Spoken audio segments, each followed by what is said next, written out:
বারণ করেছিলাম না?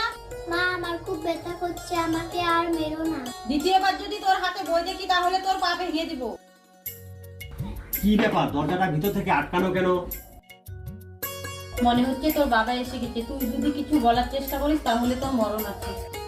কি ব্যাপার, তুই ভিতর থেকে দরজা বন্ধ করে রেখেছো কেন? তো কিছু না, এমনি। কুকুর, তুই এখানে বসে বসে কাঁদছিস কেন? বাবা তুমি যখন বিদেশে থাকতে সৎমা আমাকে খুব মারতো। কি বললি? ওর এত সাহস? চল তো আমার সাথে। আরে তুমি কোথায় যাচ্ছ? আমি যখন বাইরে থাকতাম তুমি আমার মেয়েকে মারধর করতে, তাই আর তোমার সাথে আমি থাকবো না। এখন আমি যেখানে থাকি আমি সেখানে টুকুরকে নিয়ে থাকবো।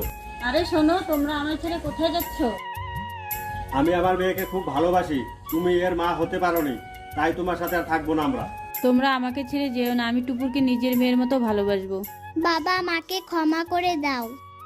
সৎ মায়েরাও ভালো হয়। আমার সাথে একমত হলে অবশ্যই কমেন্টে মা লিখে জানাবেন।